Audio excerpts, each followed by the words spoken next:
Και είμαστε live. Καλοκαιρινό έτσι κλίμα για άλλη μια φορά. Ζέστη, 30 βαθμοί Κελσίου και παραπάνω. Γυρίσαμε από το μπάνιο στη θάλασσα που κάναμε και πήγαμε να επισκεφθούμε έτσι πολύ ωραία μέρη. Το νερό είναι ζεστό. Αλλά σήμερα θα έχουμε καλεσμένο τον Σαντιάγο. Για άλλη μια φορά τον Σαντιάγο Ρίμπε. Περιμένουμε να μας έρθει εδώ πέρα. Τον έχουμε καλέσει στην κλίση για να δούμε αν θα εμφανιστεί όπου να είναι. Βλέπουμε ότι έρχονται και άνθρωποι. Γεια σε όλους, γεια σε Ελλάδα, γεια σε Κύπρο, από όπου μας παρακολουθείτε στον κόσμο. Αυστραλία, Γερμανία, Αγγλία. Βέβαια τέτοια ώρα δεν ξέρω αν θα έχουμε Αυστραλία, σίγουρα όμως θα έχουμε Καναδά, Αμερική. Όχι λες, Αυστραλία τι ώρα είναι, πολύ αργά το βράδυ. Αναρωτιέμαι, ναι, και εγώ τώρα το επεξεργάζομαι, αλλά λογικά κοιμούνται οι άνθρωποι στην Αυστραλία αυτή τη στιγμή. Ή ελπίζουμε να κοιμούνται. Ναι. Γιατί καλό είναι να κοιμόμαστε και λίγο νωρίς. Φυσικά. Και κάτι που προσπαθούμε να διορθώσουμε και αυτές τις μέρες, να κοιμόμαστε λίγο νωρίτερα. Γιατί συνήθως το αφήνουμε στην τύχη, κοιμόμαστε ό,τι ώρα να είναι, μέχρι να κλείνουν τα μάτια, ξέρεις, εκεί πάνω από το κινητό, και αυτό είναι πολύ κακό. Είναι όντως. Το έχουμε φτιάξει όμως. Νάτος και τι κάνεις? Καλά. Όχι, δεν σε ακούμε πολύ καλά. Βάλουμε στα ακουστικά, το έχω ξαναπάθει. Για να δούμε αν μπορούμε να συνδεθούμε με τα ακουστικά για να σε ακούμε λίγο καλύτερα. Πού σε βρίσκουμε? Είσαι Ουρουάη? Ναι. Το Μοντεβιδέο. Σε ακούμε πολύ καλά τώρα. Τέλεια. Θα μείνουμε λοιπόν εδώ γιατί σε ακούμε. Πώς είναι εκεί το Μοντεβιδέο? Έτσι όπως το αφήσαμε, όμορφο? Ναι. Τώρα είχαμε ζέστη, τελειώνει σιγά σιγά το καλοκαίρι. Σήμερα ήταν και λίγο. Τι θερμοκρασίες έχετε πρόσφατα τώρα τελευταία? Τώρα έχει πέσει η θερμοκρασία, αλλά πριν από 2 εβδομάδες φτάσαμε και στους 35, ας πούμε. Μας ενημερώνει το Κώστας ότι στην Ελλάδα έχουν χιόνια. Χιόνια και κρύο. Λογικό βέβαια, χειμώνας είναι. Βουτιά λοιπόν στο χειμώνα, βουτιά και εμείς στο καλοκαίρι, ό,τι έχει ο καθένας. Εγώ ήθελα να ρωτήσω τον Σάντι κάτι συγκεκριμένο, γιατί έχω παρατηρήσει εδώ στη Βραζιλία συγκεκριμένα ένα φαινόμενο, ότι πολλοί άνθρωποι δεν ασχολούνται καθόλου με το κινητό τους γενικότερα. Απλά βγαίνουν έξω και δεν βλέπουμε κινητό. Πρώτη φορά το παρατηρήσαμε, βασικά το παρατηρούμε εδώ και καιρό. Αλλά στο καρναβάλι ήταν πολύ έντονο, που είδαμε χιλιάδες ανθρώπους να περπατάνε. Ούτε ένα κινητό, ήταν κρυμμένος βέβαια για ευνόητους λόγους. Άλλους λόγους από. Υπάρχουν διάφοροι λόγοι που μπορεί να συμβαίνει κάτι τέτοιο. Και θέλω να σε ρωτήσω πώς το βρίσκεις αυτό, καλό, κακό, γιατί συμβαίνει? Δεν το πιστεύω. Αλλά είναι καλό, πιστεύω. Δηλαδή, το κινητό σίγουρα μας βοηθάει σε πολλά πράγματα, αλλά όταν είμαστε έξω με κόσμο πρέπει να απολαύσουμε αυτό που κάνουμε.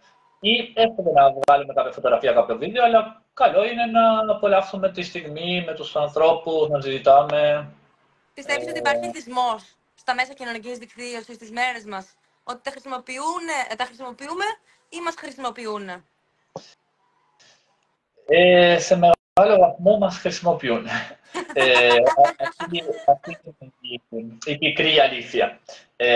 Γιατί αυτό που δεν έχει καταλάβει ο περισσότερος κόσμος είναι ότι εμείς είμαστε το προϊόν όταν χρησιμοποιούμε αυτά. Βασικά φτιάχνουμε υλικό για ανθρώπους που βγάζουν δισεκατομμύρια από τα δεδομένα μας και από τα βίντεο και από τα like και τα follow και ξέρω εγώ τι. Το Μάρκ Ζούκερμπεργκ. Δεν μπορώ να το πω. Ο Ζάκερμπεργκ, ο Μάρκ, όλοι αυτοί. Οπότε αυτό έχει να κάνει με αυτό που λέγεται οικονομία της προσοχής. Δηλαδή να τραβήξουν την προσοχή μας και αυτό είναι που πουλάει. Το θέμα είναι ότι, όπως ξέρουμε πολύ καλά, σίγουρα υπάρχουν πολύ ενδιαφέροντα περιεχόμενα, όπως πιστεύω αυτά που κάνετε εσείς και άλλα διάφορα, αλλά αν το δούμε ποσοστιαία, πιστεύω ότι σε ένα τεράστιο βαθμό αυτά στα οποία εκκυθόμαστε συνέχεια είναι τουλάχιστον. Δεν υπάρχει νόημα. Άσκοπο scrolling. Έτσι, αυτό εννοείς. Και όχι μόνο αυτό, ακόμα και αν ένα βίντεο είναι ενδιαφέρον και έχει κάτι να σου δώσει, αυτό δεν σημαίνει ότι όλη μέρα πρέπει να είσαι εκεί και να παρακολουθείς βίντεο. Υπάρχουν πολύ περισσότερα στη ζωή από βίντεο στο διαδίκτυο. Μαθαίνουμε με διάφορους τρόπους, βγαίνοντας έξω, περνώντας καλά, παρατηρώντας τη φύση, το περιβάλλον γύρω μας. Μπορεί να παρακολουθήσουμε και ένα βίντεο το οποίο έχει να μας δώσει κάποιες συμβουλές από Δεν ξέρω. Εγώ, ας πούμε, έχω παρακολουθήσει βίντεο ψυχολογίας ή άμα θέλω να επισκεφτώ κάποιον προορισμό, μπορεί να δω ένα βίντεο. Αλλά αυτό το άσκοπο scrolling στο Instagram με ανθρώπους με φίλτρα, με τέλειες εικόνες διακοπών, χαρούμενους ανθρώπους πλούσιους, όλα τέλεια, νομίζω ότι μπορεί να προκαλέσει και αισθήματα απομόνωσης, κατάθλιψης, μοναξιάς, Απογοήτευση. απογοήτευσης. Ακριβώς. Ναι, συμφωνώ πλήρως. Είναι ένα εργαλείο, οπότε εντάξει, πρέπει να είμαστε προσεκτικοί. Έχει πάρα πολλές ενδιαφέρουσες, καλές χρήσεις, αλλά αν είναι εκτός ελέγχου, μπορεί να έχει και πολύ άσχημες Και συνέπειες. πότε Και βγαίνουμε το βλέπουμε. εκτός ελέγχου, πότε το καταλαβαίνουμε, όταν είναι αργά. Γιατί όλοι μας μπορεί να σπαταλάμε πάρα πολύ χρόνο σε αυτό και να μην το συνειδητοποιούμε για πάρα πολύ καιρό. Πόση ώρα όμως είναι στην πραγματικότητα, πώς μπορούμε να το ξέρουμε αυτό. Ε, το πόση ώρα, ας πούμε, εντάξει, εξαρτάται πιστεύω και από τον κάθε άνθρωπο και πώς το χρησιμοποιεί. Αλλά όταν υπάρχει κάπως η ανάγκη να το κάνουμε ή όταν νιώθουμε άγχος ή δεν είμαστε καλά, αν ξεχάσουμε το κινητό, τότε αυτό είναι πολύ κακό σημάδι. Δηλαδή, αν δεν είμαστε ικανοί για λίγες ώρες, για μία μέρα να είμαστε χωρίς το κινητό, να το κάνουμε κατά καιρούς αυτό, τότε Δεν το κάτι κάνουμε. δείχνει που Εγώ ναι. δεν το κάνω. Δεν έχω περάσει εδώ και καιρό χωρίς το κινητό μου. Είναι πάρα πολύ κακό. Εκτός από τότε που αναγκαστήκαμε που δεν είχαμε ίντερνετ και ήταν τέλεια. Στην αρχή ήμασταν, όχι, τι θα κάνουμε, δεν έχουμε κινητό. Μετά από λίγο, δεν Βέβαια, έχουμε κινητό. υπάρχει και μια νέα πτυχή. Η νέα πτυχή αυτή είναι ότι έχει παρισφρήσει η τεχνολογία στη ζωή μας σε τέτοιο βαθμό που πλέον, για παράδειγμα, εγώ δεν έχω τη δυνατότητα να αφήσω το κινητό μου και να φύγω, γιατί μπορεί να προκύψει, για παράδειγμα, ακύρωση του μαθήματος που έχω σε 2 ώρες. Μπορεί να προκύψει κάτι επίγον με τη δουλειά. Το Σαββατοκύριακο. Ιδίως το Σαββατοκύριακο. Δηλαδή, ανά πάσα στιγμή μπορεί ένας μαθητής να χρειάζεται κάτι επίγον. Και εγώ να Αυτά μπορέσω είναι να το λύσω. δικαιολογίες. Δεν μπορούμε να δουλεύουμε όλη μέρα και να είμαστε διαθέσιμοι. Μα εγώ αυτό που λέω στην πραγματικότητα είναι ότι επειδή η τεχνολογία έχει παρισφρήσει στη ζωή μας, δεν χρειάζεται πλέον να δουλεύουμε όλη μέρα.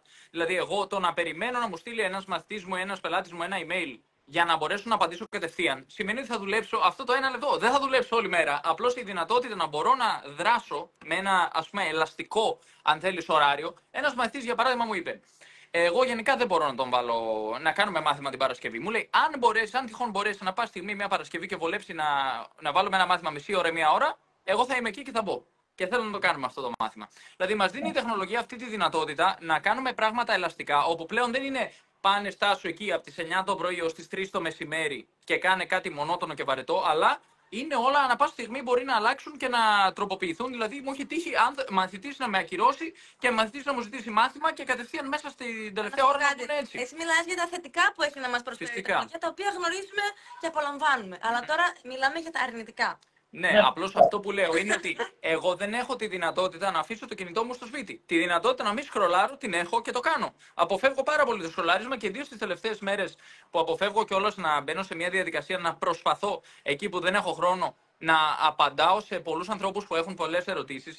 Στην πραγματικότητα, βέβαια, πολλοί δεν έχουν ερωτήσεις, απλώς έχουν καυστικά σχόλια να κάνουν, αλλά τέλος πάντων. Και πραγματικά είδα ότι ηρέμησα ψυχολογικά, γιατί υπάρχει μια φθορά και μια τριβή όταν μπαίνουμε σε μια διαδικασία να κάνουμε κάτι ανούσιο. Αντί να μπούμε δηλαδή να δούμε έναν άνθρωπο ο οποίος έχει να μας δώσει πληροφορίες σχετικά με το τι κατάσταση επικρατεί σε ένα μέρος ή πώς μπορούμε να αξιοποιήσουμε κάτι, ένα εργαλείο, πώς μπορούμε να μάθουμε κάτι. Κάποιοι κάνουν courses online, διαδικτυακά, για να ετοιμαστούν για κάτι. Και μετά το course μπορεί να πέσουν στην παγίδα, να εμφανιστεί κάτι εκεί πέρα στο Facebook, Instagram, TikTok κλπ. Και να χαθούν πάλι, να βλέπουν γάτες και πολεμικές τέχνες. Αυτά εγώ την έχω πατήσει με αυτά, να ξέρεις, γι' αυτό τα αναφέρω. Οπότε θέλει πολύ προσοχή. Θέλει πραγματικά προσοχή. Το θέμα ποιο είναι, ότι μπαίνεις στο τρυπάκι να απαντήσεις σε σημαντικές ερωτήσεις, αλλά δεν γίνεται να απαντάς σε σημαντικές ερωτήσεις άλλων ανθρώπων συνέχεια. Γιατί άμα απολογίσεις πόσο χρόνο μπορεί να χάνεις στο καρδούλιασμα και σε ερωτήσεις όπως τι καιρό έχει εκεί, Ναι. και πώς πάμε σε αυτό το μέρος. Ναι.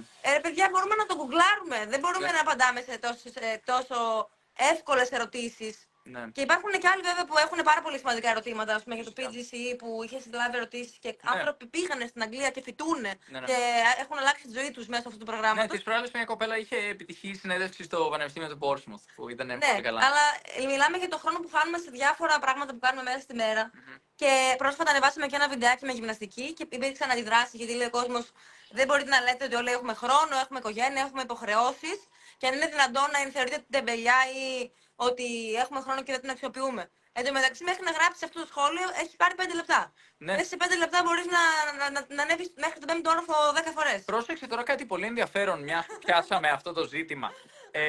Κάναμε μια ανάλυση, μάλλον ψυχανάλυση συγκεκριμένων ανθρώπων από τα σχόλια που αναρτούν στο διαδίκτυο, χρησιμοποιώντας την τεχνητή νοημοσύνη. Αντιγράψαμε κάποια σχόλια στο ChatGPT και ρωτήσαμε ChatGPT, το συγκεκριμένο σχόλιο, για ποιο λόγο πιστεύεις ότι το γράφει αυτός ο άνθρωπος, τι μπορεί να αισθάνεται αυτή τη στιγμή.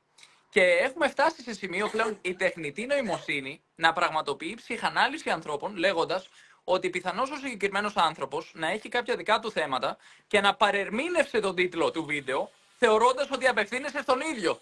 Χωρίς να αντιλαμβάνεται ότι εσύ αναφέρεσαι γενικότερα στη γυμναστική, θεώρησε προσωπική την επίθεση του τίτλου, ότι του κουνάς το δάχτυλο και λες εσύ, τεμπέλη που δεν γυμνάζεσαι, ενώ εσύ έλεγες γενικά η γυμναστική είναι υγιής, και είναι σαν να λέει κάποιος νους υγιής εν σώματι υγιή και να μπαίνει κάποιος να γράψει τι λες ρε. Αν είναι δυνατόν νους υγιής εν σώματι υγιή, εγώ δουλεύω 2 δουλειές κάνω. Γιατί μου μιλάς έτσι.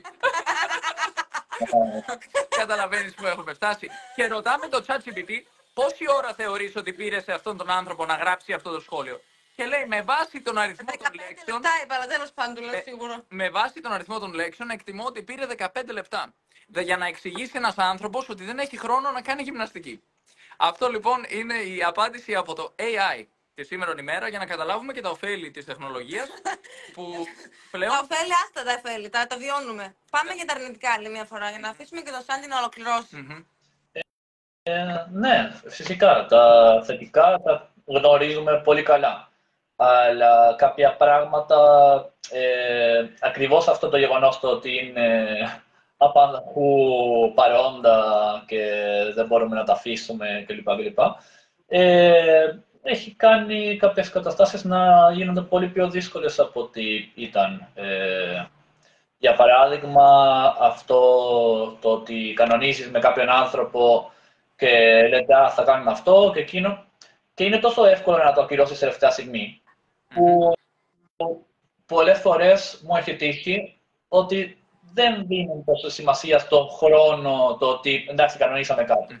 Φυσικά και πάνε κάτι έκτακτο απρόπτο να προκύψει, αυτό εννοείται. Αλλά μου έχει τύχει με ανθρώπους, με φίλους ή με διάφορα άτομα να ακυρώνουν συνέχεια τελευταία στιγμή ενώ εσύ έχεις διαμορφώσει ένα πρόγραμμα για να αφιερώσεις λίγο χρόνο σε αυτόν τον άνθρωπο.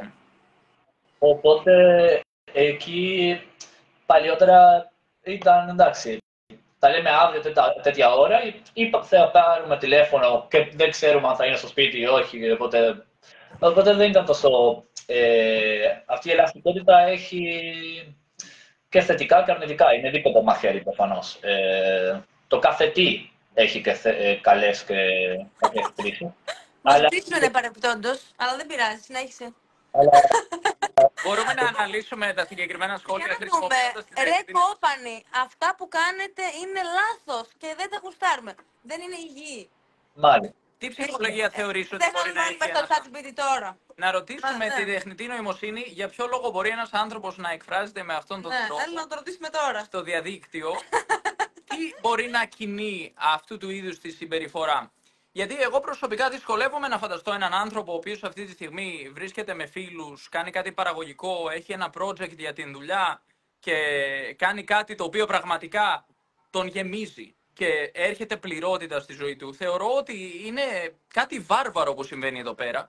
Πραγματικά στη σημερινή κοινωνία πολλοί άνθρωποι βιώνουν έντονη πίεση, ψυχολογική, ψυχοσυναισθηματική φόρτιση από πολλά πράγματα. Δηλαδή, μπορεί να τους τύχει κάτι στην οικογένεια, μπορεί να τους τύχει κάτι στον εργασιακό χώρο ή μπορεί απλώς να είναι γενικότερα η κατάσταση που επικρατεί με τις ειδήσεις, η καταστροφολογία της κυβέρνησης λέγοντας ότι δεν έχουμε μέλλον και πρέπει να κάνουμε κι άλλες θυσίες, περικοπές και τελικά φτάνουμε να προσπαθούμε να βρούμε έναν τρόπο εκτόνωσης και κάποιοι πιάνονται, ρε παιδί μου, πάνω στα μέσα μαζικής δικτύωσης, κοινωνικής δικτύωσης, αυτά, του Facebook κλπ. Και αισθανόνται την ανάγκη να εκτονωθούν. Και βρίσκουν όπου μπορούν, ας πούμε, τον πρώτο άνθρωπο που θα πέσει μπροστά τους και λένε, λοιπόν, εδώ εσύ είσαι, θα εκτονωθώ πάνω σου. Και πραγματικά είναι ένα φαινόμενο άσχημο. Λοιπόν, η Νίκη το ανέλησε. Φόρτιση και γλώσσα. Η χρήση του όρου κόπανη δείχνει προσβλητική πρόθεση, ενώ οι λέξεις λάθος, δεν τα γουστάρουμε και δεν είναι υγιή, ενισχύουν μια απορριπτική στάση. Ο τόνος είναι θυμωμένος,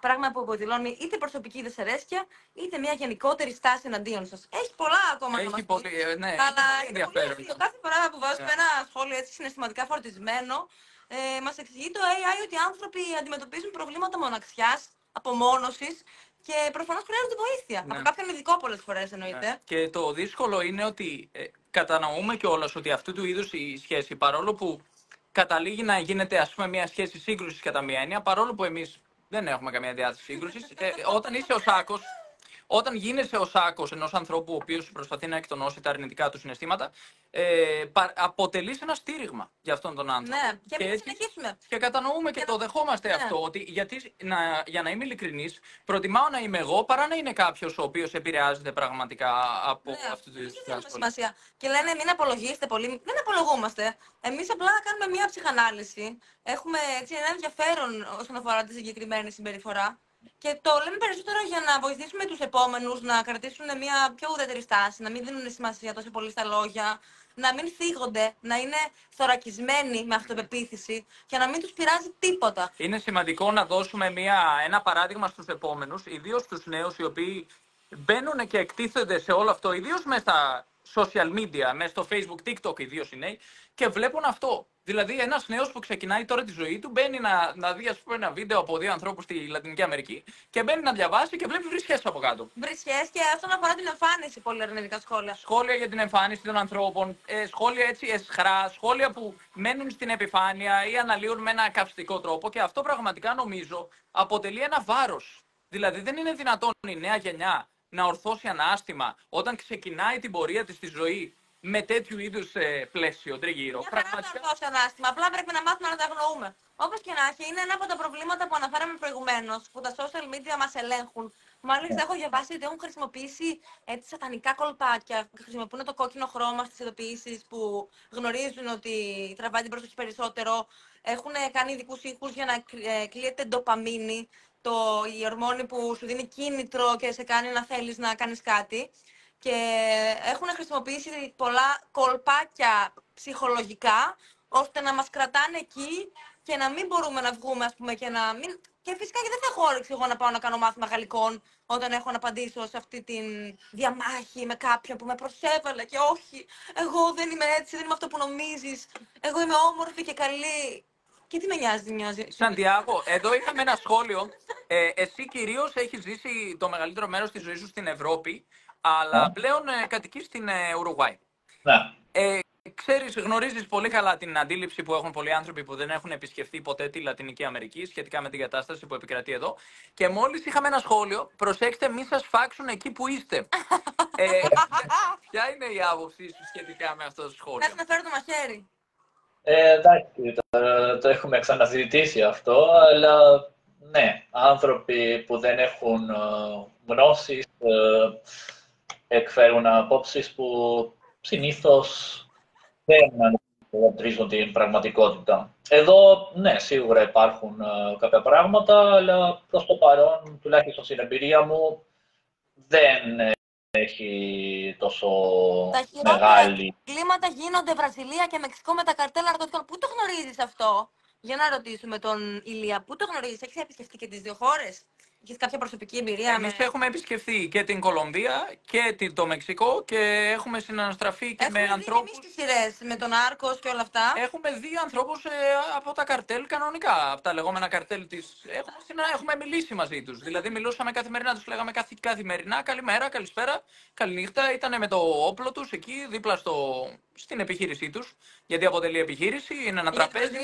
Μιλάω για τη Βραζιλία συγκεκριμένα. Στην Κολομβία δεν συναναστραφήκαμε με τους ίδιους, παρόλο που μείναμε σε φαβέλα που ήταν κανονικότατα οι άνθρωποι αυτοί από πίσω και κάνουν το κουμάντο. Και δεν καταλαβαίνω πώς προέκυψε αυτή η αντίληψη ότι τα καρτέλ είναι άνθρωποι που κυκλοφορούν με μαχαίρια και σφάζουν τους περαστικούς και ότι δεν είναι άνθρωποι όπως είναι οι στρατιωτικοί.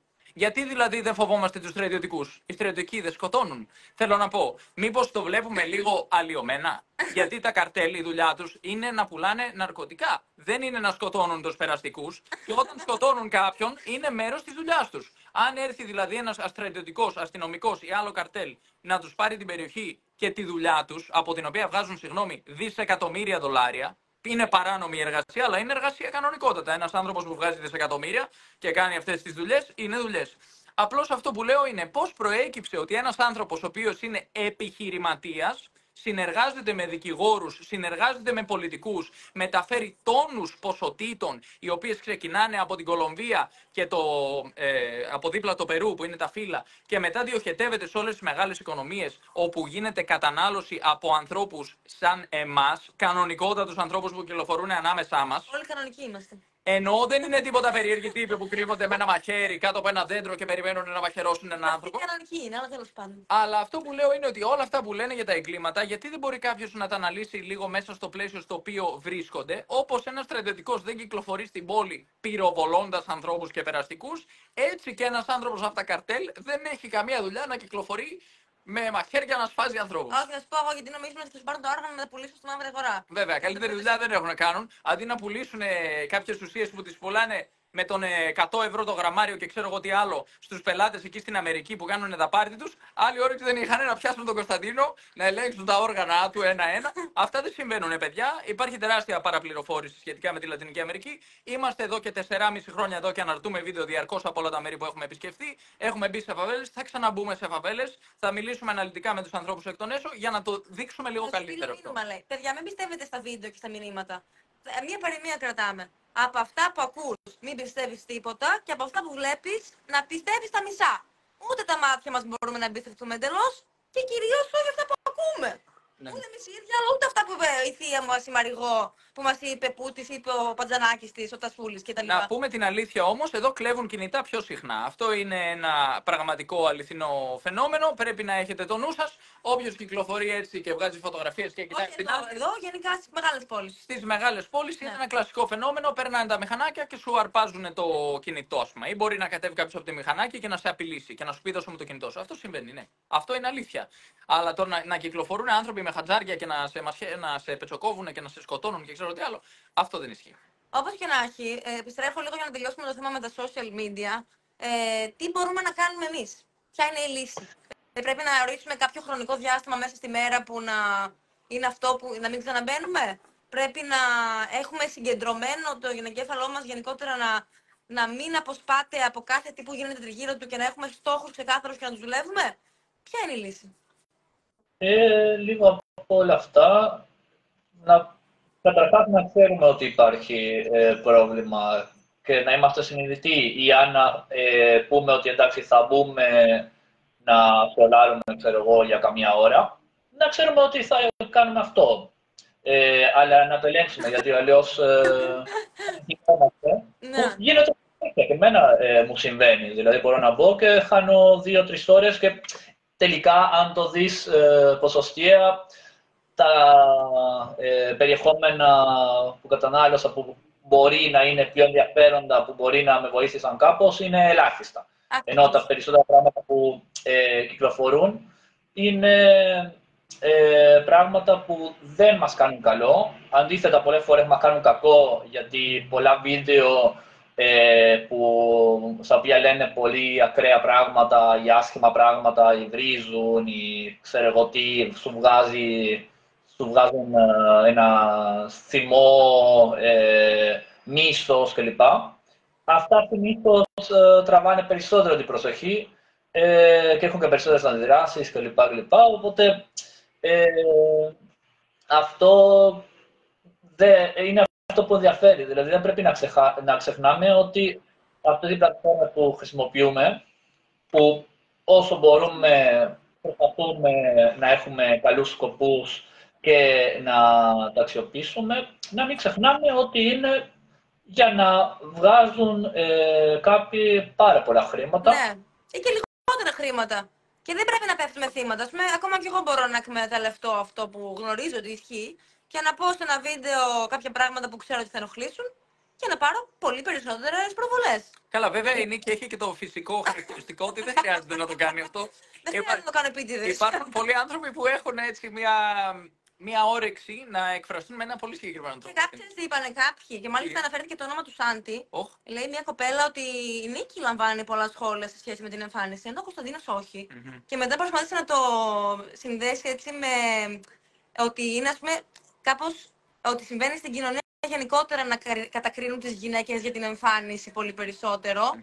Και νομίζω ότι ανέφερε το όνομά σου ότι και σας ευχαριστώ πολύ που μου γνωρίσετε το Σάντι, που έχω μια συνομιλία μαζί του, κάτι τέτοιο. Μια κοπέλα. Μάλιστα. Ναι, αυτό είπαμε, αλλά τώρα το λέμε τώρα. Αλλά εσύ το έχεις παρατηρήσει αυτό το φαινόμενο, ότι υπάρχει ένα έντονο κοινωνικό χαρακτηριστικό όπου οι γυναίκες κρίνονται αυστηρά με βάση την εμφάνισή τους, ενώ οι άντρες κρίνονται με διαφορετικά κριτήρια. Μα φυσικά. Αρκεί να βάλεις οποιοδήποτε όνομα διάσημης προσωπικότητας στο διαδίκτυο. Αν είναι άντρας, τα περισσότερα πράγματα δεν θα έχουν να κάνουν με την εμφάνιση. Αν είναι γυναίκα, ό,τι και να κάνει, ή θα λέει ότι μεγάλωσε, ή ότι είναι μαμά, ή ότι είναι άσχημη, ή ότι ομόρφη είναι. Γιατί? Δηλαδή, αν είναι επιστήμονας ή αν είναι αρχιτέκτονας, αρχιτεκτόνισσα ή οτιδήποτε, γιατί να σχολιάσουμε αυτό. Ίσα-ίσα μπορεί να είναι κακό αυτό. Γιατί μπορεί το επάγγελμα να χαρακτηριστεί αρνητικά στην περίπτωση της γυναίκας, γιατί μπαίνει ως εμπόδιο στους άλλους ρόλους που μπορεί κάποιοι να θεωρούν ότι θα έπρεπε να έχει ανταυτού. Εδώ στη Βουλή πήγε και είπε ο άλλος σε μια γυναίκα, άντε πάνε κανένα παιδί, κάτι τέτοιο έγινε νομίζω, μέσα στην Ελληνική Βουλή. Ναι, και το χειρότερο από όλα είναι ότι τα περισσότερα άτομα που ξέρω δεν τους έκανε ιδιαίτερη εντύπωση, γιατί δυστυχώς ξέρουν ότι ναι, απλώς εκφράζει αυτό που πολλοί το πιστεύουν και δεν τολμάνε τόσο εύκολα να το πούν ή θα το πούν σε πιο συγκεκριμένους κύκλους. Οπότε, ναι, αυτό αντικατοπτρίζει. Σε έναν άντρα πάνε κανένα παιδί. Φυσικά και όχι. Δεν έχω ακούσει ποτέ. Είναι σωστό να μην το πούνε, αλλά ούτε στον ένα ούτε στον άλλον. Πάντως είναι σημαντικό. Αλλά άμα είναι να το πει στον ένα, πες το και στον άλλον. Όχι, πλάκα. Είναι σημαντικό να υιοθετήσουμε μια στάση η οποία θα επιτρέψει στις επόμενες γενιές να διαφοροποιηθούν σε σχέση με τις προηγούμενες και να μην υπάρχουν αυτές οι κοινωνικές προκαταλήψεις και τα στερεότυπα, τα οποία στην πραγματικότητα ασκούν τεράστια πίεση σε όλους τους ανθρώπους, ανεξαρτήτως φύλου. Γιατί βιώνουν φυλετικό ρατσισμό όλοι οι άνθρωποι, τόσο άντρες όσο γυναίκες, διαφορετικών ειδών πιέσεις, οι οποίες στην πραγματικότητα, αν χαλαρώσουν, γιατί στην πραγματικότητα περί χαλάρωσης πρόκειται, πολλοί άνθρωποι είμαστε πολύ χαλαροί όσον αφορά αυτό το κομμάτι, ιδίως άνθρωποι που έχουν ζήσει στη Βόρεια Ευρώπη. Γιατί είναι πολύ δύσκολο να ζήσεις στη Βόρεια Ευρώπη με τέτοιου είδους συμπεριφορές. Γιατί είναι παράνομες κυρίως. Δηλαδή, αν κάνεις ένα αστείο το οποίο είναι σεξιστικού τύπου, το οποίο αναφέρει οι άντρες κάνουν έτσι, ναι, οι γυναίκες είναι έτσι, και το κάνεις σε ένα σχολείο, σε ένα πανεπιστήμιο, στον εργασιακό χώρο στην Αγγλία, θα χάσεις τη δουλειά σου. Θα μπει διαδικασία ολόκληρη, θα κινηθεί, η οποία θα κάνει έλεγχο για να ελέγξει για ποιο λόγο έκανες αυτά τα σχόλια και κατά πάσα πιθανότητα θα υπάρξει και κάποιο είδους επίπτωση σε βάθος χρόνου σε επόμενες εργασίες, άμα δεν είναι πολύ προσεκτική η στάση που θα υιοθετήσεις. Από την άλλη, στην Ελλάδα μπορεί να είσαι ένας καθηγητής πανεπιστημίου, ο οποίος το κάνει καθημερινά αυτό. Πάνε πλύνε κανένα πιάτο.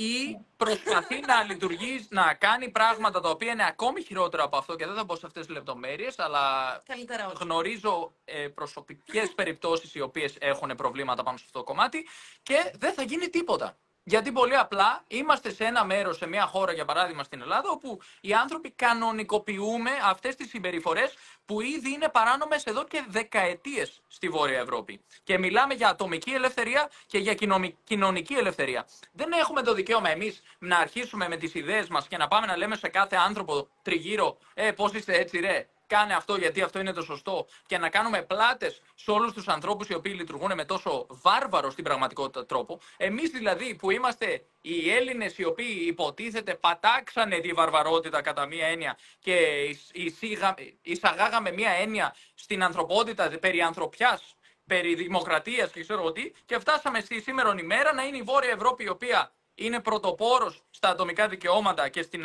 ατομική ελευθερία, και στην Ελλάδα ακόμη είμαστε, έλα μωρέ, δεν πειράζει, σιγά τώρα, αυτό είναι normal. Για κάτι άλλο που με έκανε πολύ μεγάλη εντύπωση είναι ένα βιντεάκι που ανεβάσαμε με ένα σκύλο. Εγώ έπαθα σοκ με ένα σχόλιο. Εδώ η κοινωνία πάσχει. Δεν υπάρχουν αυτά που διαβάζω. Τέλος πάντων, περιστατικό που εμείς περπατάμε το βράδυ και είδαμε ένα σκύλο να γαυγίζει πάρα πολύ περίεργα. Τον παρατηρούσαμε για ώρα. Και κάθε περαστικό σταματούσε και λέει: τι γίνεται εδώ. Τέλος πάντων, αφού τον είχαμε δει για ώρα, να προσπαθεί να φύγει, να κατεβαίνει από τη βάρκα, να ξανανεβαίνει με ένα πολύ μικρό σκηνή. Είδαμε την αστυνομία που ήταν απέναντι και φωνάξαμε την αστυνομία. Λέμε: μήπως μπορούμε τι γίνεται εδώ, να συνειδητοποιήσουμε ότι αυτός ο σκύλος είναι δεμένος, για να δούμε μήπως υπάρχει κάποιο πρόβλημα. Ναι, γιατί γάβγιζε με πολύ περίεργο τρόπο, όχι τίποτα άλλο. Αν έχεις και σκύλο. Εμείς, ας πούμε, τα τελευταία 12 χρόνια, εντάξει, δεν μένουμε αυτή τη στιγμή με το σκύλο, αλλά μεγαλώσαμε με σκύλο. Εγώ μεγάλωσα με σκύλο, είχαμε 7 γατιά μες στο σπίτι. Η Νίκη πρόσεχε το σκύλο όταν ήμουν εγώ στην Αγγλία για πόσα χρόνια τον. 1,5 χρόνο εγώ και Ράκη μόνοι μαζί στο σπίτι. Ξέρουμε, ρε παιδί μου, εγώ από μικρό παιδί είχα σκύλο. Ναι. Είναι όταν ένας σκύλος γαυγίζει περίεργα και σου λέει κάτι σημαίνει εδώ, κάτι σημαίνει εδώ, νομίζω και ο μέσος άνθρωπος καταλαβαίνει ότι κάτι δεν πάει καλά. Σταματούσαν οι περαστικοί. Τέλος πάντων, κάποιοι λένε: αν είναι δυνατόν, ντροπή σας που καλέσατε την αστυνομία για το σκύλο. Γιατί ο σκύλος ήταν ενός ανθρώπου που κοιμόταν κάτω από τη βάρκα. Ήταν ένας άνθρωπος ο οποίος έχει δημιουργήσει μια κατοικία, ας πούμε, κάτω από μια βάρκα στην παραλία. Και αυτό που καταλάβαμε βασικά είναι ότι ήταν από κάτω αυτός ο άνθρωπος, είχε ένα σεντόνι σαν πόρτα, ας πούμε, και όταν ήμασταν εκεί με τους αστυνομικούς και δείχναμε το σκύλο και λέγαμε: κοιτάξτε, ας πούμε, κάτι γίνεται με αυτό το σκύλο, γιατί εγώ ανησύχησα μήπως δεν είχε φαεί νερό, τον παράτησαν εκεί και φύγανε οι άνθρωποι. Μετά ψιλοάνοιξε ένας άνθρωπος λίγο το σεντόνι και κοίταξε λίγο έτσι, ας πούμε, να δει τι γίνεται. Πρέπει να ήταν, δεν ξέρω τώρα αν ήταν κάποιος άνθρωπος που δεν ήθελε να συναναστραφεί με την αστυνομία ή με κανέναν, αλλά ο σκύλος ήταν από πάνω, γάβιζε και δεν έκανε κανείς τίποτα. Και μετά αυτοί οι άνθρωποι μας σχολιάζανε ότι είμαστε ρουφιάνοι, τι είμαστε. Πήγαμε και ρουφιανέψαμε, λέει, τον σκύλο του ανθρώπου στην αστυνομία. Ντροπή μας που του πήραμε τη μοναδική θαλπορή που μπορεί να έχει αυτός ο άνθρωπος. Και ένα σωρό ανοησίες. Κάτι τέτοιο μου είπες, Νίκη, γιατί εγώ δεν πήγα να το διαβάσω. Καλά έκανες. Ναι. Τέλος πάντων, δεν ξέρω τι να πω. Άνθρωποι κρίνουν με βάση τα συναισθήματα πιο πολύ και όχι με βάση τη λογική. Το ότι η αστυνομία θα πάει να ελέγξει αν υπάρχουν καλές συνθήκες διαβίωσης για τον άνθρωπο και το σκύλο, δεν σημαίνει ότι κάποιος πήρε κάποιον από κάποιον κάτι κτλ. Και μάλιστα στη Λατινική Αμερική, νομίζω υπάρχει και ένα. Αυτό είναι το πρόβλημα. Ξέρεις ότι κρίνουμε με βάση τα δικά μας δεδομένα και αν έχουμε συνηθίσει οι συναναστροφές μας να είναι με τους αστυνομικούς στην Ελλάδα να είναι άνθρωποι οι οποίοι μας πετάνε δακρυγόνα και μας δέρνουν. Είναι και αυτό. Γιατί είναι και αυτό. Εμείς εδώ πέρα δεν μας έχει τύχει ποτέ στη Λατινική Αμερική συμπεριφορά η οποία είναι εχθρική. Και εδώ γενικά δεν υπάρχει αυτό το φαινόμενο με τα δακρυγόνα και ξέρω τι. Δεν έχουμε βιώσει. Τώρα, αν υπάρχει σε έντονες καταστάσεις αναμπουμπούλας με πορείες και ξέρω εγώ τι άλλο, ας πούμε, να συμβαίνει αυτό. Δεν ξέρω. Ενδεχομένως θα συμβαίνει. Αλλά δεν είναι αντισυνταγματικό να πετάνε δακρυγόνα στο πλήθος. Το θέμα είναι στην Ελλάδα έχουμε συνηθίσει πλέον. Για τα τέμπη που πήγαιναν οι άνθρωποι να διαμαρτυρηθούν, ας πούμε, για τις οικογένειές τους και τους πετάξανε δακρυγόνα. Είδαμε βίντεο και φρίξαμε. Δεν είναι ντροπή αυτό το πράγμα. Είδαμε βίντεο από περαστικούς να περπατάει ένας αστυνομικός και να είναι πίσω από έναν άνθρωπο που περπατάει και να τους μπρώχνει και να το χτυπάει χωρίς λόγο, ας πούμε. Έτσι. Γιατί υπάρχει λόγο, άμα υπάρχει λόγο, πρέπει να σε χτυπήσουν. Καταλαβαίνω. Αν έρθει κάποιος να σε χτυπήσει, εσύ να αμυνθείς με μια σπίτα και να το δώσεις. Αυτό δεν είναι λόγο. Αυτό το καταλαβαίνω. Δεν υπάρχει λόγος για να χτυπάς κάποιον, μόνο για άμυνα. Και πάλι, όχι μέχρι να τον σπάει στο ξύλο. Καταλαβαίνω, ρε παιδί μου, άλλος πετάει μολότοφ, πετάει πέτρες, πετάει κάτι. Αλλά να είναι ένας περαστικός με την οικογένειά του που πήγε να διαμαρτυρηθεί ειρηνικά και να τρώει ξύλο στα καλά καθόμενα και να το καταγράφει η κάμερα, προφανώς αυτό είναι άσχημο. Μετά ο άλλος, αν έχει αυτού του είδους το βίωμα και την αντίληψη και δει εσένα να πας να πεις: μα συγχωρείτε κύριε αστυνομικέ, κάτι δεν πάει καλά με αυτό το σκύλο. Κοιτάξτε λίγο, ρίξτε με ματιά. Σου λέει: πήγες και ρουφιάνεψες στον κακό αστυνομικό. Γιατί έτσι το έχουμε συνέσει, ότι μας δέρνει. Ναι, εδώ πάντα μας έχουν εξυπηρετήσει εξαιρετικά. Βέβαια υπάρχει δυστυχώς και ένας ρατσισμός, θα το πω. Ένας ρατσισμός όπου εδώ προσέχουν πάρα πολύ τους ξένους.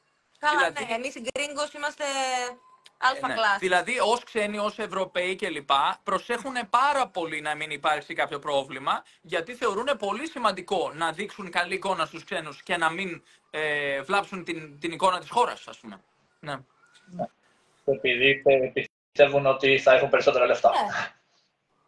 Πιθανώς, ναι. Πιθανώς ή πιθανώς να τους έχουν μαλώσει εκ των άνωθεν, γιατί για ποιο, έχεις τον λόγο. υπάρχει κακή εικόνα μετά και μετά μπλέκουν, ας πούμε, οι αρχηγοί της αστυνομίας κλπ. Και σου λέει, καλά, άφησες να σκοτώσουν εδώ ξένο. Έναν δικό μας άσε, ρε παιδί μου, τώρα. Αυτούς.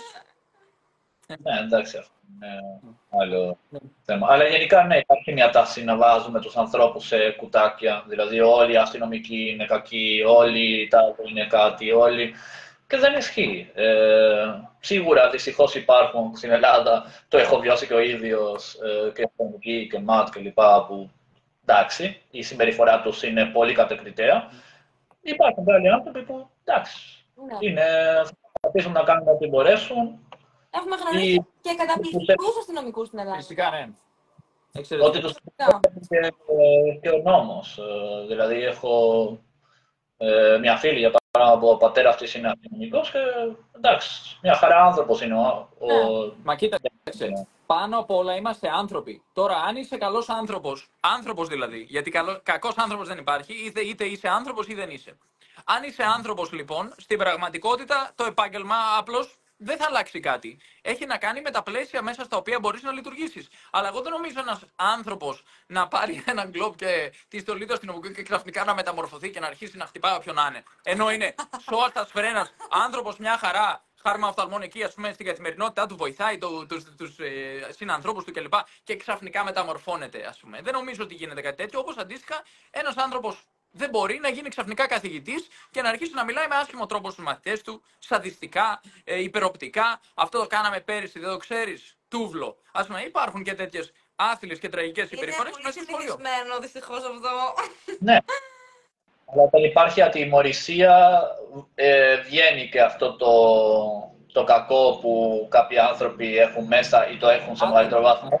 Και αν δεν ελεγχθεί, τότε ναι, γίνεται όλο και χειρότερο. Εδώ Μπορεί να... προσπαθεί να κάνει ένα διαχωρισμό ανάμεσα στο άνθρωπος και στο άτομο. Ναι, σε αυτή την περίπτωση θα προτιμούσα να χρησιμοποιήσω τον όρο άτομα αντί για ανθρώπους. Άνθρωποι.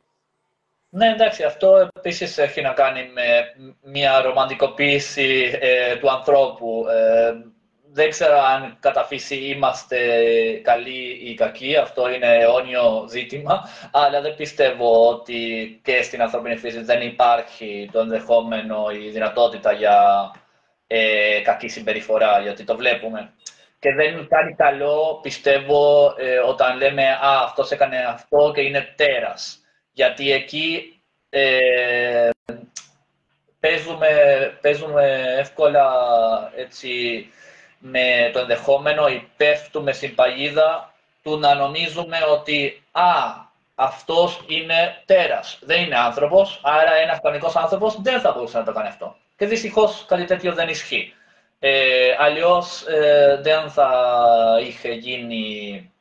είχαν γίνει τα αποτρόπια εγκλήματα που έγιναν στην ναζιστική Γερμανία, για παράδειγμα. Είναι αυτό που έλεγε η φιλόσοφος Χάνα Άρεντ, που έλεγε δεν είναι ότι όλοι ήταν πάρα πολύ κακοί άνθρωποι, είναι ότι στον βαθμό που κάποιος δεν σκέφτεται, δεν έχει κάποιους ηθικούς φραγμούς και δεν αντιστέκεται και απλώς ακολουθεί εντολές, μπορεί να καταλήξει να κάνει ακόμη και τα χειρότερα, τα πιο αποτρόπαια εγκλήματα. Και είναι ένας απλός άνθρωπο που υπό άλλες συνθήκες θα τον είχες για γείτονα και δεν θα νόμιζες ποτέ ότι μπορεί να κάνει κάτι τέτοιο. Κάτι που συμβαίνει παρεμπιπτόντως, μιας και αναφέραμε και προηγουμένως αυτό με τις γυναίκες, συμβαίνει πολλές φορές όταν βλέπουμε ότι μια γυναίκα σκοτώνεται από τον σύζυγο ή από τον σύντροφο ή οτιδήποτε και λένε «Α, μα καλός ήταν και δεν έδειχνε κάτι» κλπ. Και γίνεται αρκετά συχνά, οπότε σίγουρα δεν είναι ότι όλοι αυτοί οι άνθρωποι είναι τέρατα. Εγώ να πω κάτι πάνω σε αυτό που λες. Ναι. Γενικά, όταν κρίνουμε κάποιον, δεν μου αρέσει ποτέ να λέω εσύ είσαι αυτό. Μ' αρέσει να λέω αυτό που έκανες. Ας πούμε, δεν μπορώ να πω εσύ είσαι κακός, αυτό που έκανες ήταν κακό. Γιατί μια πράξη δεν χαρακτηρίζει τον άνθρωπο σύνολο. Εγώ μπορεί να έχω κάνει 100 πατάτες. Αυτό δεν σημαίνει ότι εγώ είμαι κακιά, σημαίνει ότι έκανα λάθη. Άρα δεν είναι σωστό να λέμε εσύ είσαι. Δεν θέλω και να βρίσκω κιόλας τώρα, καταλαβαίνεις. Αυτό και είσαι και το άλλο και το Δεν είσαι έξυπνος, δεν ναι, είσαι όμορφος. αυτό που έκανες δεν είναι έξυπνο. Αυτό που έκανες, η συμπεριφορά σου δεν ήταν όμορφη, ας πούμε. Ναι. Αλλά όχι εσύ δεν είσαι όμορφος, όχι εσύ δεν είσαι έξυπνος. Οι πράξεις σου δεν σε αντιπροσωπεύουν απόλυτα. Πρέπει να διαχωρίσουμε λίγο το εγώ μας. Δηλαδή, είμαστε πολύ, ας πούμε, συναισθηματικά δεμένοι με αυτό το σώμα και λέμε τι μου είπε εμένα, εγώ είμαι αυτός και στην πραγματικότητα κάθε στιγμή πεθαίνουμε. Αλλάζουμε. Δεν είμαστε εμείς. Και άρα δεν έχει νόημα να πεις είσαι κακός, γιατί έχω ήδη πεθάνει. Αυτό που έκανα προηγουμένως είναι κακό. Αλλά εγώ είμαι πλέον νέος άνθρωπος και μπορώ να έχω μάθει από αυτό το λάθος και να μην το επαναλάβω ποτέ. Άρα το να κρυθώ εγώ ως κακιά και μετά κιόλας γίνεται επαναξιολόγηση. Αν πεις κατά ότι αυτός είναι αυτό, τελείωσε μετά. Δεν μπορείς να πεις με αυτό που έκανε είναι έτσι και μετά να πεις αλλά μπορεί την επόμενη να το κάνει καλύτερα. Και κάτι ακόμα. Γιατί δεν υπάρχει αξιολόγηση στους καθηγητές στην Ελλάδα? Ρωτάω εσάς.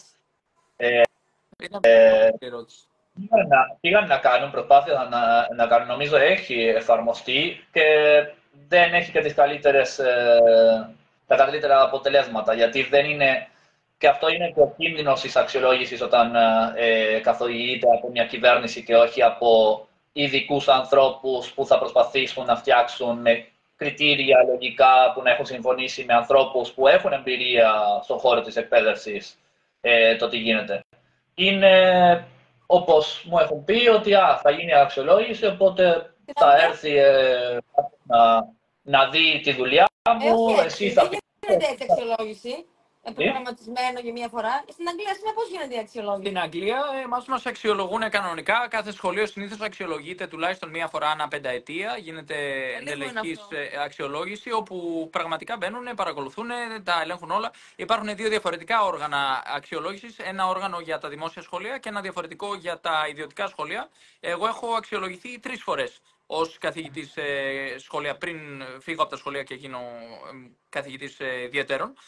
Στην πραγματικότητα εκεί έρχονται και ελέγχουν τα πάντα. Αλλά πριν μπούμε σε αυτά τα όργανα αξιολόγησης, υπάρχει ήδη μια ολόκληρη δομή προετοιμασίας καθηγητών, όπου οι καθηγητές, στην πραγματικότητα εγώ πριν γίνω καθηγητής, ενώ εκπαιδευόμουν για να γίνω καθηγητής, αφού είχα ήδη το πτυχίο μαθηματικών, εκπαιδεύτηκα στην Αγγλία για 1 χρόνο, για 9 μήνες.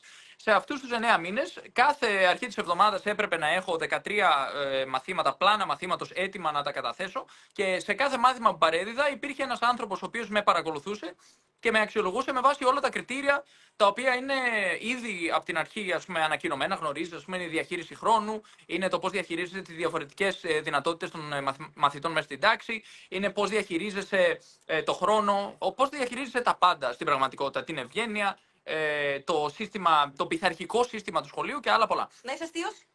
Να είσαι αστείος, ξέρεις, στην πραγματικότητα δεν μπαίνει από μόνο του, αλλά υπάρχει κάπου μέσα στην συναναστροφή σου, αν θέλεις, και στον επαγγελματισμό σου. Γιατί υπάρχει και αυτή η επικίνδυνη επιτυχία, ιδίως στην Αγγλία, για κάποιον ο οποίος έρχεται με ένα υπόβαθρο της Νότιας Ευρώπης.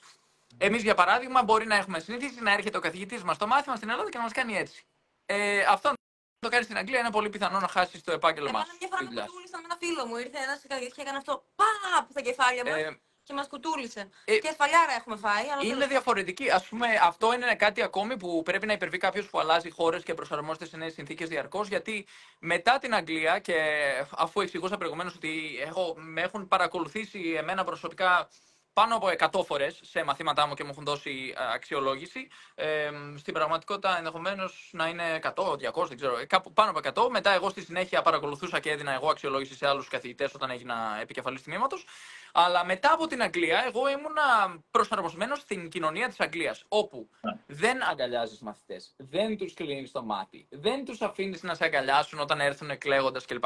Και πήγα στη Βραζιλία, όπου ο λαός και η κουλτούρα είναι αγκαλιά, φιλιά, οι γονείς σε καλούν σε μπάρμπεκιου, οι γονείς έρχονται στην παραλία τρέχοντας όλοι να σε αγκαλιάσουν, γεια σου, τι κάνεις κλπ.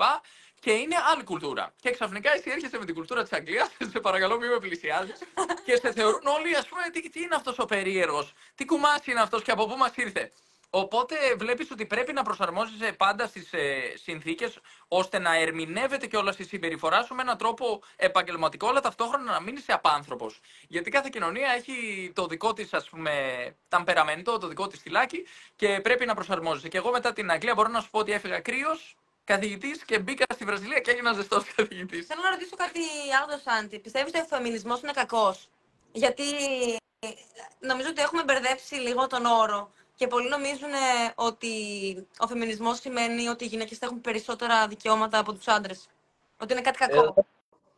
Εδώ ξεκινάμε από ένα λάθος κατά τα χρόνια. Είναι ότι εγώ θυμάμαι ανθρώπους πριν από 10-15 χρόνια που δεν είχαν καταλάβει ο φεμινισμό. Νόμιζαν ότι σημαίνει ότι η γυναίκα θέλει να είναι πάνω από τον άνδρα ή κάτι τέτοιο.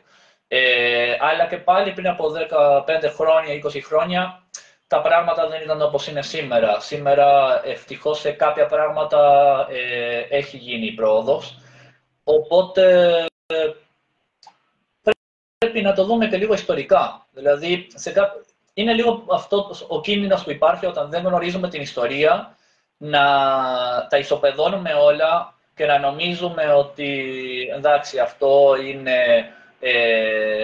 ο καθένας μπορεί να μας πει ό,τι θέλει και να μας πείσει ότι αυτό εκ των υστέρων το ερμηνεύουμε σαν συνωμοσία των γυναικών ή των ομοφυλόφιλων κατά των άλλων, το οποίο δεν βγάζει κανένα νόημα.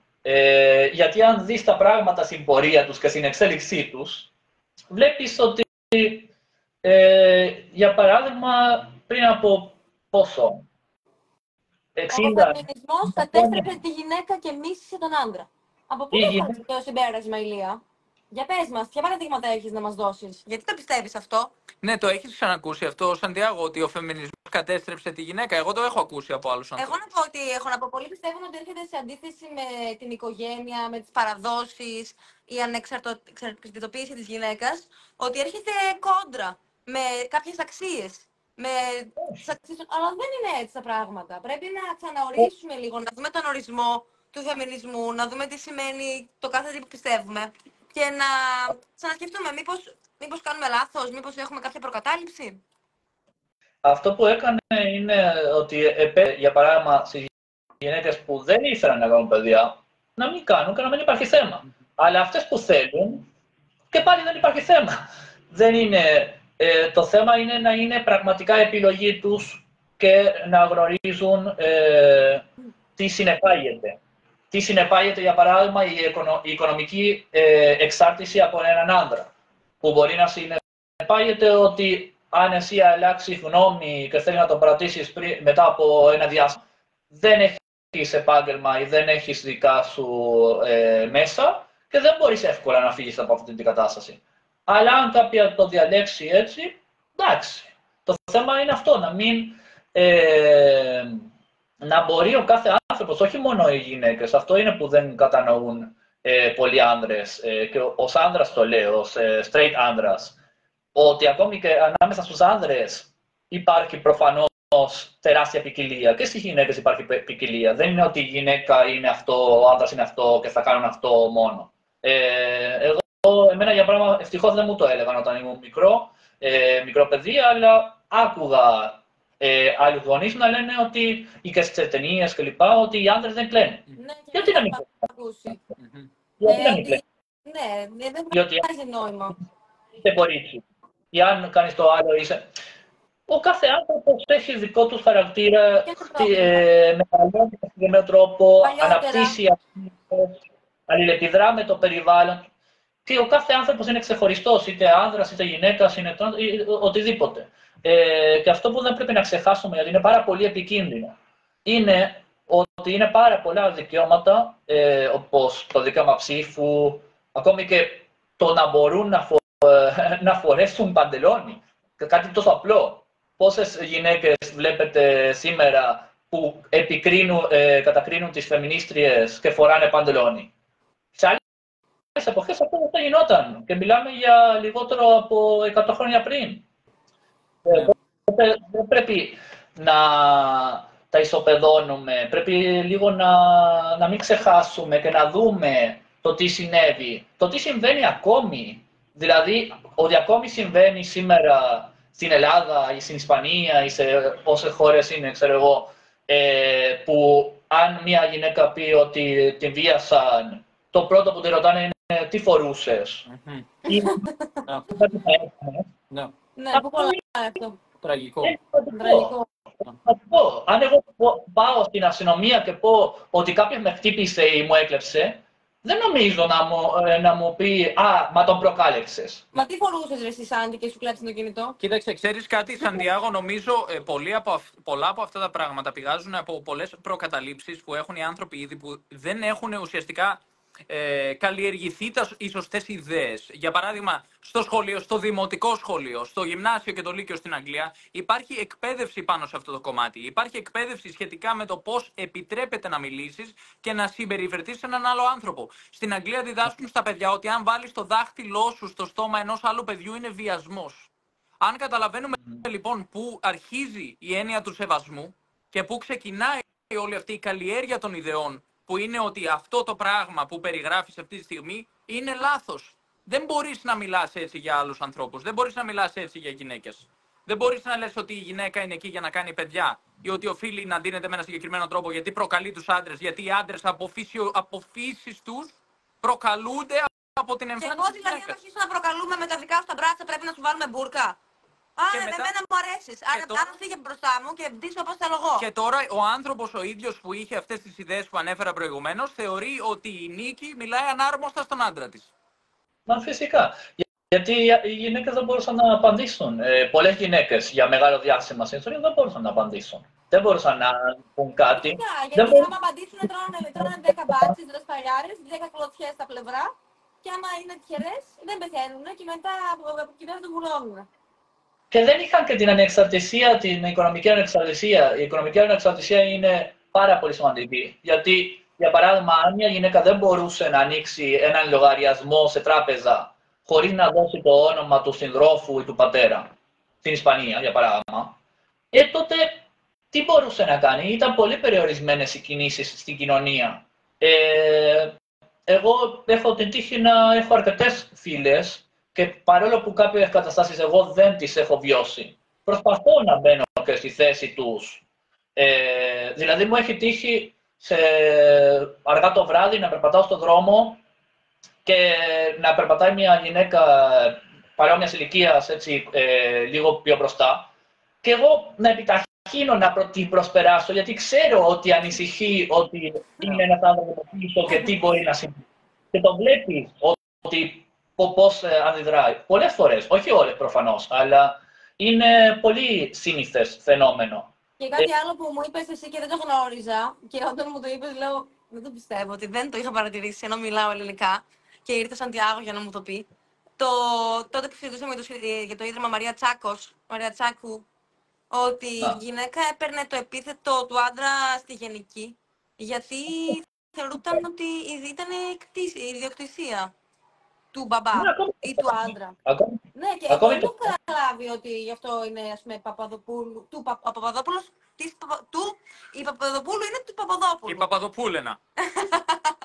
Η Γιώργενα, η Κώστενα κτλ. Ήταν ακόμα χειρότερο, αλλά τώρα με το επίθετο, εγώ πρώτη φορά παρατήρησα ότι γι' αυτό μπαίνει στη γενική. Ναι, και γι' αυτό γίνεται το λάθος πολλές φορές από την Άλκη Ζέη, για παράδειγμα, κάποιος να πει της Άλκης Ζέης, που δεν είναι της Άλκης Ζέης, γιατί ήδη είναι σε γενική, είναι της Άλκης Ζέη. Αλλά εκεί το δείχνει. Και επειδή όντως ήταν περιουσία, δηλαδή διαβάζεις ιστορία, βλέπεις από πολιτισμούς και από τους σύγχρονους πολιτισμούς δυστυχώς, και πολλές φορές θεωρούνταν κυριολεκτικά περιουσία. Υπήρχε και αυτό με την πρίκα, δηλαδή τι θα μου δώσεις αν παντρευτώ αυτή τη γυναίκα, πρέπει να μου δώσεις και κάτι. Τέλος πάντων, εγώ θα... Δεχόμαστε και υπάρχει αγάπη κλπ. Είναι πολύ σύγχρονα πράγματα. Ευτυχώς που υπάρχουν. Ευτυχώς και ο καθένας μπορεί να διαλέξει και υπάρχει σεβασμός. Εγώ καταλαβαίνω από την άλλη τους άνδρες που θίγονται και νομίζουν ότι υπάρχει κάπως μια συνωμοσία ή οτιδήποτε, όπως αυτό το φαινόμενο των incel, που είναι αυτοί που δεν επιλέγουν να είναι παρθένοι, αλλά είναι, και βγάζουν ένα θυμό, ένα μίσος προς τις γυναίκες, γιατί δεν είναι αρκετά άντρες ή δεν είναι αρκετά όμορφοι, οπότε δεν τις διαλέγουν οι γυναίκες. Οι γυναίκες διαλέγουν μόνο άνδρες με λεφτά ή ξέρω εγώ τι. Λένε διάφορα πράγματα. Γιατί κυρίως αυτό συμβαίνει πολύ με τις νέες γενιές, γιατί ζουν σε έναν κόσμο το οποίο δεν καταλαβαίνουν ότι πολλά από αυτά που υπάρχουν έχουν γίνει με τεράστιο αγώνα, με αίμα, κυριολεκτικά με αίμα πολλές φορές. Οπότε φτάνουν σε έναν κόσμο που, για παράδειγμα, οι γυναίκες μπορούν να σπουδάσουν. Αυτό δεν ήταν δεδομένο. Αν διαβάσετε, αν πιάσετε τον πρόλογο του δεύτερου φίλου της Simone de Beauvoir από το 1949, δηλαδή λιγότερο από 100 χρόνια πριν, έγραφε στον πρόλογο ότι οι φοιτητές ιατρικής δεν θέλουν οι γυναίκες να σπουδάσουν ιατρική, γιατί θα πάρουν τη θέση τους. Ναι. Κόμπλεξ, ζήλια, Εγώ θόνος. είναι γιατροί. Ναι, να πούμε, Σαντιάγο, ότι αυτή η συμπεριφορά βέβαια δεν είναι καινούρια. Αυτό σημαίνει πάντα και με άλλες φυλές, ας πούμε, άλλες εθνικότητες. Δηλαδή, ανέκαθεν υπήρχε αυτή η ιδέα ότι, για παράδειγμα, οι μαύροι ότι δεν έχουν ψυχή. Έτσι, ότι δεν είναι το ίδιο. Εδώ ζούμε, αυτή τη στιγμή βρισκόμαστε σε ένα μέρος όπου πριν 200 χρόνια οι άνθρωποι θεωρούσαν ότι οι μαύροι δεν έχουν ψυχή, είναι ένα προϊόν, τους φέρνανε εδώ μέσα στα καράβια και αν επιβίωνε το 25% στα καράβια. 400 χρόνια, σε παρακαλώ. 1600 κάτι δεν ήταν. Θα πρέπει να το ψάξουμε. Δεν είμαι σίγουρος μέχρι πότε ακριβώς είχαν σκλάβους εδώ πέρα. Αλλά ναι, γιατί στη Βραζιλία αργήσανε λίγο να καταργήσουν. Είναι τραγικό πάντως, είναι τραγικό.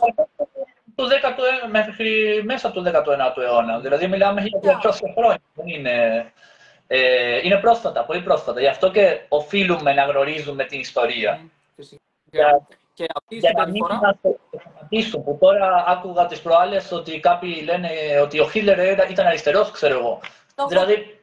Το 1888. 1888 καταργήθηκε εδώ η σκλαβιά. Στην Βραζιλία. Ναι. Ναι, μετά στο δεύτερο μισό του 19ου. Οπότε ήταν χθες. Αυτό ήταν χθες.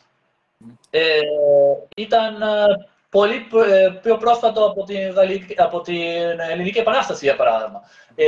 Συγγνώμη, η Θεσσαλονίκη ακόμη δεν ήταν ανεξάρτητη πόλη αυτή την εποχή. Η Θεσσαλονίκη δεν ήταν. Ναι, η Θεσσαλονίκη δεν ήταν. Λοιπόν, εγώ θέλω να κλείνουμε σιγά σιγά το βίντεο, αλλά θέλω να τονίσουμε το πόσο σημαντικό είναι να φερόμαστε σε όλους με ευγένεια. Όχι μόνο σε αυτούς που μας συμφέρει, όχι μόνο στους λευκούς άντρες, τους ηλικιωμένους ή τους ισχυρούς, όχι μόνο στους ανθρώπους, όχι μόνο στα ζώα, όχι μόνο στα έντομα, όχι μόνο στα φυτά, σε κάθε τι που υπάρχει τριγύρω μας. Πρέπει να είμαστε καλοί, γιατί όλοι είμαστε ένα, άμα το καλοσκεφτούμε. Ανήκουμε στο σύμπαν και πρέπει να δώσουμε στους πιο άτυχους από εμάς, στους πιο αδύναμους από εμάς, δύναμη να εξελιχθούν και οι ίδιοι. Να δίνουμε δύναμη ο ένας στον άλλον, όχι να τους ρίχνουμε κάτω. Και ούτως ή άλλως, λόγω της ανθρώπινης φύσης, όταν βλάπτουμε κάτι γύρω μας, βλάπτουμε τον εαυτό μας, γιατί έχουμε έντονη εμπάθεια, ή τουλάχιστον ετυμολογική εμπάθεια. Ξέρω ότι πλέον έχει αλλάξει αυτή η ονομασία και οι άνθρωποι πολύ συχνά χρησιμοποιούν τον όρο ενσυναίσθηση, ενώ σε όλο τον υπόλοιπο κόσμο χρησιμοποιούν τον όρο εμπάθεια, έμπαθη, εμπατία κλπ. Λοιπόν, στα ελληνικά διαμάτια είναι το αντίθετο. Ακριβώς. Είναι δύσκολο να κυκλοφορώ εγώ βρίζοντας τους ανθρώπους γύρω μου και να μην επηρεαστώ εγώ ίδιος αρνητικά. Άρα, αν θέλουμε να ζούμε με αγάπη, ευτυχία και ειρήνη μέσα στο μυαλό μας, πρέπει να έχουμε και αυτή τη συμπεριφορά, να υιοθετούμε αυτή τη συμπεριφορά, γιατί όσο κυκλοφορούμε γράφοντας καυστικά σχόλια σε κάθε περαστικό άνθρωπο μέσω του ίντερνετ πλέον βέβαια σε αυτή την κοινωνία ή συμπεριφερόμενοι άσχημα στους συνανθρώπους μας εδώ, εμάς θα βλάψουν. Και στα ζώα, παιδιά, και στα ζώα λίγο πιο καλά να φερόμαστε. Και σε όλους, εντάξει. Ωραία. Έχεις κάποιο τελευταίο σχόλιο, Σάντι? Και να πούμε και ένα ευχαριστώ σε όσους μας παρακολούθησαν, σε όσους ήταν εδώ μαζί μας για άλλη μια φορά. Εσείς μας δίνετε δύναμη, μας δίνετε ενθουσιασμό, μας δίνετε έμπνευση και αυτά είχα να σας πω. Ένα πολύ γρήγορο σχόλιο, γιατί βλέπω στα σχόλια που λένε ότι ο φεμινισμός έκανε μεγάλο αγώνα και πέτυχε πολλά, τελείωσε και η αιώνια η μνήμη της. Όχι. Ο φεμινισμός συνεχίζει να υπάρχει και δυστυχώς θα συνεχίζει να υπάρχει και θα πρέπει να συνεχίζει να υπάρχει, ώστε να φτάσουμε κάποια στιγμή να υπάρχει πραγματική πολιτική, κοινωνική ισότητα. Όχι βιολογική προφανώς, κανένας δεν αναζητά αυτό. Αλλά ναι, δίνεται ο αγώνας και συνεχίζεται και είναι πάρα πολύ σημαντικό. Και να προσθέσω. Ναι. Να προσθέσω σχετικά με την ανάγκη της κυβέρνησης, την ευθύνη της κυβέρνησης να ακολουθήσει τα χνάρια άλλων κυβερνήσεων που ασχολούνται με αυτό το κομμάτι. Όταν ήμουν καθηγητής στην Αγγλία, βλέπαμε διαρκώς τα αποτελέσματα ερευνών που η ίδια η κυβέρνηση χρηματοδοτεί για να δει αν υπάρχουν διαφορές στους βαθμούς των μαθητών που είναι κορίτσια ή των αγοριών, δηλαδή των κοριτσιών και των αγοριών στα σχολεία, για να δουν αν υπάρχει κάποια απόκληση. Βλέπαμε ότι για χρόνια τα κορίτσια πηγαίναν πολύ καλύτερα στα μαθηματικά και τώρα λόγω του COVID υπήρξε μια αλλαγή σε αυτό το φαινόμενο και ξαφνικά ανέβηκαν τα αγόρια από πάνω και προσπαθούν να προλάβουν και να διαχειριστούν όλο αυτό το φαινόμενο. Βλέπαμε διαρκώς έρευνες οι οποίες αναφέρονταν στο γεγονός ότι οι άντρες πληρώνονται πολύ παραπάνω από τις γυναίκες για τα ίδια επαγγέλματα. Και βλέπουμε λοιπόν μια κυβέρνηση η οποία ασχολείται με αυτό το κομμάτι, επιστημονικά πλέον, εκδίδει διαρκώς δεδομένα τα οποία μπορούμε εμείς να αξιοποιήσουμε και να αξιολογήσουμε χωρίς να λέμε μεταξύ μας ποιος είναι τελικά πιο καλός στα μαθηματικά, οι άντρες ή οι γυναίκες. Κανείς. Γνωρίζουμε από τα επιστημονικά δεδομένα ότι όλοι έχουμε τη δυνατότητα να φτάσουμε στο ίδιο κομμάτι και δεν χρειάζεται να μυρίσουμε τα δάχτυλά μας και να πούμε τι πιστεύω εγώ, ποια είναι η άποψή μου για τα φύλλα. Έχουμε τα δεδομένα, ας τα χρησιμοποιήσουμε. Μακάρι να δούμε και άλλες κυβερνήσεις, ιδίως προς τον νότο της Ευρώπης και προς τα Βαλκάνια και λίγο προς τα κάτω και δεξιά, να ακολουθούν αυτό το παράδειγμα και να πάρουμε λίγο μπροστά. Και να πω και κάτι άλλο. Γιατί παίζει ρόλο ποιος είναι καλύτερος, ποιος χειρότερος? Δεν πρέπει να είμαστε απλά καλύτεροι από τον εαυτό μας χθες? Γιατί πρέπει να συγκρινόμαστε όλη την ώρα? Ποιος είναι ο πιο γρήγορο, ποιος είναι ο πιο δυνατό, ποιος είναι ο πιο έξυπνος? Εγώ συγκρίνομαι με τον εαυτό μου, εσύ με τον δικό σου εαυτό και εσύ με τον δικό σου. Ας βελτιωθούμε λοιπόν όλοι όσο μπορούμε και θα αφήσουμε το ποιος είναι ο καλύτερος του κόσμου, καθρέφτη, καθρεφτάκι μου, είμαι πιο όμορφη από όλες κλπ. Εννοείται. Εντάξει. Ναι. Ο κάθε άνθρωπος είναι διαφορετικός. Ναι, όπως είναι ο καθένας. Απλά αποδεχόμαστε την κατάσταση έτσι όπως είναι, χωρίς να προσπαθούμε να αλλάξουμε τα πάντα γύρω μας. Κατάλαβες πώς το εννοώ? Και χωρίς να έχουμε προσδοκίες. Αυτά. Σε ευχαριστούμε πολύ. Σε ευχαριστούμε, Σάντι. Πολλά χαιρετίσματα από Βραζιλία και ελπίζουμε να σου άρεσε και σένα η πρόσφατη επίσκεψή σου στη Βραζιλία. Για πρώτη φορά μας είπες ότι πήγες. Ναι, μου άρεσε το Πορτοαλέγρε, ήταν ωραία. Σε περιμένουμε πιο βόρεια. Σε περιμένουμε στο Νορντέσι. Κάποια στιγμή ελπίζω. Ναι, οπότε χαιρετίσματα από την Ουρουγουάη, από το Μονταβιδέο. Χαιρετίσματα. Τα λέμε. Πολλά χαιρετίσματα. Να είστε καλά, Σαντιάγο. Γεια σας, παιδιά, όπου και αν βρίσκεστε.